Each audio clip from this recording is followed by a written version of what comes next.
আমরা দেখেছি ওই মনিবের কিছু পোষ্য থাকে পোষা, তাদের ওই মাঝে মাঝে মনিব খাবার ছুড়ে দেয়, তারা মনিবের হয়ে ঘেউ ঘেউ করে।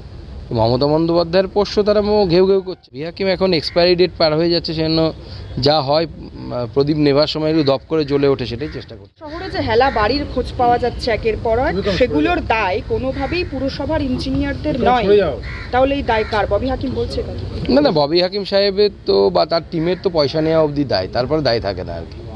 এখন তো পিসার হেলানো মিনার ছেড়ে লোকজন পিসির হেলানো বাড়ি দেখতে আসছে। পশ্চিমবঙ্গে এরপরে সবাই আসবে পিসির হেলানো বাড়ি দেখতে। জুনিয়র চিকিৎসকদের পরে বা সিনিয়র চিকিৎসকদের টার্গেট করা হচ্ছে। দেখা গেল ইলেকট্রনিক কমপ্লেক্স থানায় মেডিকেল কাউন্সিল তাদের বিরুদ্ধে, উৎপল বন্দ্যোপাধ্যায়, মানুষ ঘুমটা এদের বিরুদ্ধে এফআইআর করেছে। আমি সেই সময়ই বলেছিলাম যে আপনারা অপেক্ষা করুন, দেখতে পাবেন। মমতা বন্দ্যোপাধ্যায়কে যারা চেনেন তারা জানেন মমতা বন্দ্যোপাধ্যায় কতটা ভিন্ডিকটিভ এবং প্রতিহিংসা পরায়ণ মহিলা, এবং তিনি সবার বিরুদ্ধে ব্যবস্থা নেবেন। আজ না হয় কাল তিনি সবার বিরুদ্ধে ব্যবস্থা নেবেন, এবং সেই জন্য সবাইকে সংঘবদ্ধ হয়ে এই প্রতিহিংসামূলক আচরণকারী মহিলাকে সরাতে হবে, নচেত কারো শান্তি নেই। ভূমিকা নিয়ে প্রশ্ন কিছু মানুষ তুলেছেন, কিন্তু তাদের প্রশ্নটা আমার মনে হয় আরও বেশি করে তোলা উচিত। যে লাইনগুলো শিয়ালদা কোর্টের মহামান্য বিচারপতির অবজারভেশনে এসেছে, টালা থানার বিভিন্ন তদন্তকারী অফিসার থেকে শুরু করে অন্যান্যদের বিরুদ্ধে যে অভিযোগগুলো উঠেছে, সেই অভিযোগগুলো আরও বেশি করে আমার মনে হয় প্রশ্নের মুখে পড়া উচিত। কারণ সিবিআইকে তদন্ত করতে হয়েছে 5 দিন পর থেকে। যে তথ্য প্রমাণ কলকাতা পুলিশ ছেড়ে রেখে গেছে, আমি আবার রিপিট করছি, ছেড়ে রেখে গেছে, তার উপর তাদেরকে তদন্ত করতে হয়েছে। যদি প্রথম থেকে সিবিআই এই তদন্ত ভার পেত, তাহলে আমার মনে হয় এর রেজাল্ট অন্যরকম হতো।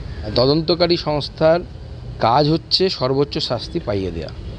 পশ্চিমবঙ্গ সরকার কেন গেছেন সেটা পশ্চিমবঙ্গ সরকার বলতে পারবেন, কিন্তু আমার মনে হয় পশ্চিমবঙ্গ সরকার একটু বেশি তাড়াহুড়ো করে গেছে। তদন্তকারী সংস্থা যেহেতু শিয়ালদা কোর্টের রায় নিয়ে খুশি নয়, সেই জন্য তারা হায়ার কোর্টের কাছে গেছে, যে তারা ক্যাপিটাল পানিশমেন্ট চাইছে, সেটা তাদের এখতিয়ারের মধ্যে পড়ে। সেক্ষেত্রে পরিবারের সাথে আলোচনা করার কোনো লিগ্যাল বাইন্ডিংস আছে বলে আমার জানা নেই।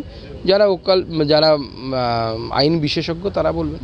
মুখ্যমন্ত্রীর পদত্যাগ তো আমরা তখনই চেয়েছিলাম, আমরাও স্লোগান তুলেছিলাম দফা 1 দাবি 1 মুখ্যমন্ত্রীর পদত্যাগ।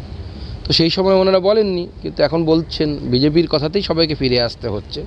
সিবিআইয়ের কিছু রোল নিয়ে আমরাও খুব একটা খুশি নই। কয়েকটি জায়গায় সিবিআইয়ের কয়েকজন অফিসার, সিবিআইয়ের সব অফিসাররা 14 সালে মোদিজি ক্ষমতায় আসার পর তাদের রিক্রুটমেন্ট হয়েছে এরকম তো নয়, বহু সময় ধরে তারা সিবিআইতে আছে। এই নিয়ে কুণাল ঘোষ এবং ফিরহাদ হাকিম দুজনেই দেখা যাচ্ছে যে আক্রমণ করছেন বাবা মাকে, যারা বলছেন যে পুত্রী শোকে তারা যদি এখন শোকগ্রস্ত হয়ে থাকেন তাহলে তাদের এখতিয়ার বহির্ভূত কথা বলা উচিত নয়। আবার অন্যদিকে কুণাল ঘোষ বলছেন যে এইরকম কথা কারো কথা মুখে বসানো। দেখুন, আমরা দেখেছি ওই মনিবের কিছু পোষ্য থাকে পোষা, তাদের ওই মাঝে মাঝে মনিব খাবার ছুড়ে দেয়, তারা মনিবের হয়ে ঘেউ ঘেউ করে।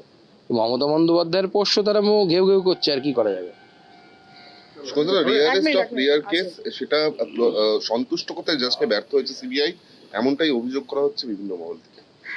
দেখুন, সিবিআই তো সমস্ত তথ্য প্রমাণ সামনে তুলে দিয়েছে, এবার কোর্টের দায়িত্ব হচ্ছে সেটাকে রেয়ার কেস মনে করা না করা, সে তো কোর্ট ঠিক করবে। ববি হাকিম সম্পর্কে কিছু বলবেন? একের পর এক মন্তব্য, পাল্টা মন্তব্য আসছে। ববি হাকিম এখন এক্সপায়ারি ডেট পার হয়ে যাচ্ছে, সেজন্য যা হয় প্রদীপ নেবার সময় একটু দপ করে জ্বলে ওঠে, সেটাই চেষ্টা করছে।